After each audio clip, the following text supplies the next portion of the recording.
దేవుని నామానికి మహిమ కలుగును గాక. ప్రియ దేవుని బిడ్డలారా, ప్రతి ఉదయకాలం ఈ దినం దేవుని వాగ్దానం చూస్తున్నా ప్రియాతి ప్రియ దేవుని బిడ్డలందరూ ప్రత్యేకమైన వందనం. దేవుని బిడ్డలారా, మీ అందరూ బాగున్నారా? ప్రతి ఉదయకాలం దేవుడే మనతో మాట్లాడుతూ ఉన్నాడు కదా. ఈ దినం కూడా దేవుడు ఏ వాకు ఇచ్చినారని చెప్తున్నాడు. చూద్దాం పరిశుద్ధ లేఖన గ్రంథంలో నుంచి 1 కొరింథీయులకు రాసిన పత్రిక 10వ అధ్యాయము 3వ వచనం చదువుకుందాం. సాధారణంగా మనుషులకు కలుగు శోధన తప్ప మరి ఏదీ మీకు సంభవింపలేదు. దేవుడు నమ్మదగిన వాడు, మీరు సహింపగలిగిన అంతకంటే ఎక్కువగా మీకు శోధింపబడలేదు.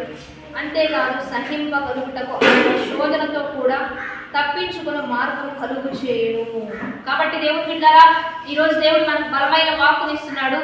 శోధన కలిగించువాడు దేవాతి దేవుడైతే సాధారణంగా మనుషులకు కలుగు శోధన తప్ప మరి ఏది మీకు ఎక్కువగా శోధింపబడరు, మరి ఏది మీకు శోధన కలగదని దేవుడే సెలవిస్తున్నాడు. దేవుని బిడ్డలారా, మనుషులకు ఏ శోధనలు వస్తాయో సహజంగా అందరూ ఏ పోరాటాలు ఎదుర్కొంటారో అదే పోరాటాన్ని మీరు కూడా ఎదుర్కొంటున్నారు. మీకేదో ఎక్కువ రావట్లా, పక్కన వాళ్ళకి ఏదో తక్కువ రావట్లేదు. కానీ శోధన కాలమున బలహీనమైతే చేతగాని వారమని వాక్యం సెలవిస్తుంది. కనుక శోధన సహించుటకు యేసుక్రీస్తు ప్రభు ఉపవాస ప్రార్థన నుండి శోధకుడు శోధించిన వాడిని చేయించినట్లుగా మనం చూస్తున్నాం. కనుక శోధన సమయంలో, శ్రమల సమయంలో కృంగిపోగా, తలగిపోగా, తప్పిపోగా, చేదాటిపోగా ప్రార్థన ద్వారా చేయించడం నేర్చుకుందాం. ఎందుకంటే దేవుడు అంటున్నాడు, నేను నమ్మదగిన వాడును, మీరు శోధన వచ్చినా దాన్ని తప్పించుకునే మార్గాన్ని కూడా నేను మీకు బయలుపరుస్తా. దాని పక్కనే ఉంటుంది.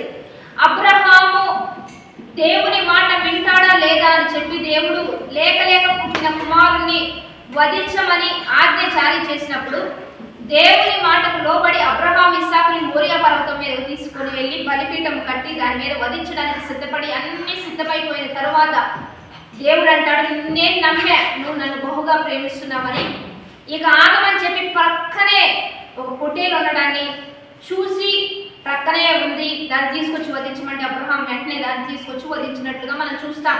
ఈరోజు కొన్ని శ్రమలు, కొన్ని శోధనలు, కొన్ని వ్యతిరేకతలు కూడా మనం దేవుని ఎంత ప్రేమిస్తున్నాం, ఎంత నిలబడుతున్నాం, ఎంత విధేయత చూపుతున్నాం, ఎంత దేవుని కొరకు పడుతున్నాం, దీనిని బట్టి కూడా కొన్ని శ్రమలు మన జీవితంలో అనుమతించబడితే దేవుని బిడ్డలారా, దానికి మనం లోబడినప్పుడే ఎంత కష్టమైనా, ఎంత భారమైనా, ఎంత మనకి అవమానమైనా కొన్ని మనం లోబడుతూ ఉన్నప్పుడు దాని పక్కనే ఆశీర్వాదం కూడా ఉంటుంది. కనుక కొన్ని శ్రమలు దైవికంగా ఉంటే, మీరు దేవుల్లో ఉంటే, కొన్ని శ్రమలు శోధనలు మన దీవెనకే, మన ఆశీర్వాదానికే, మనం ఇంకా గొప్ప చేయబడడానికి, ఇంకా దేవుళ్ళు ఎదగడానికి. కాబట్టి కృంగిపోవద్దు.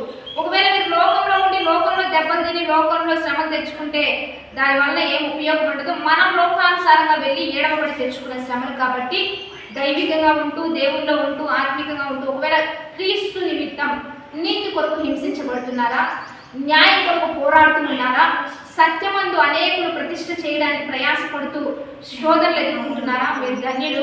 దేవుడు మీకు మేలే చేయబోతున్నాడు. మీకు మంచి మార్గం సిద్ధపరిచాడు. ధైర్యంగా ఉండండి, విశ్వాసంగా ఉండండి, దానిలో నిలబడండి. 200, 700, 100 ఆశీర్వదించబడుతూ అనేకులకు దీవెనకరంగా దేవుడు మిమ్మల్ని చేయబోతూ ఉండగా వాగ్దానాన్ని బట్టి ప్రార్థన చేద్దాం. పరిశుద్ధుడా, మహోన్నత, గొప్ప దేవ, ఈ దినము మీరు మాకు ఇచ్చిన బలమైన వాగ్వచనాన్ని బట్టి నీకు మహిమ. ఎంతమంది వాగ్దానం చూస్తున్నారు, ఈ వాగ్వచనాలు అన్ని బిడ్డల పట్ల రూఢిపరచండి. శోధన సహించువాడు ధన్యుడని చెప్పావు. శోధన కాలంలో నేను నమ్మదగిన వాడినని, తప్పించు మార్గం కూడా వారికి సిద్ధపరచనని నీ వాక్య లేఖనాల ప్రకారంగా ఎంతమంది శోధించబడుతున్నారో వారందరినీ సువర్ణంగా మార్చి 200, 700 ప్రభా ఆశీర్వాదకరంగా 100గా వారిని దీవించి గొప్ప చేస్తూ ముందుకు కొనసాగించి నీ బలమైన నామానికి, ఉన్నతమైన నామానికి మహిమ తెచ్చుకోమని, ఈ దిన వాగ్దానం అనేకులకు దీవెనకరంగా ఉంచమని, అనేకులకు ఆశీర్వాదకరంగా ఉంచమని, నీ కృపాక్షేమంలో బిడ్డలకు దయచేయమని, బర్త్డేస్, మ్యారేజ్ చేసేటున్న వారికి శుభం ప్రకటిస్తూ ప్రభువైన యేసుక్రీస్తు నామమున పేరిట అడిగి వేడుకొని ప్రార్థిస్తూ నామము ఆమేన్. కాబట్టి మంచిగా లైక్, షేర్, కామెంట్ చేసి దైవికంగా సిద్ధపడదాం. ఈ దినం 38వ ఉపవాస ఆరాధన కలుసుకొని దేవుని బిడ్డలారా, JPM చర్చ్ మినిస్ట్రీస్ చివరి దినాల్లోకి వచ్చేసాం. మనందరం కలుసుకుంటూ దైవికంగా సిద్ధపడుతూ ఎంతో మందికి విడుదల, ఎంతో మంది బాగుపడుతున్నారు, ఎంతో మంది స్వస్థతను అందుతున్నారు. రండి, మనందరం బాగుపడదాం, మనందరం స్వస్థ పొందుదాం, ఉజ్జీవంలోకి నడిపించబడుతూ చివరి దినము 50వ దినము మనందరం బలాభివృద్ధి పొందడానికి దేవుడే దిగి వచ్చి విడుదలనిస్తూ ఉండగా కలిసి దేవుని స్తుతిద్దాం. ఆమేన్.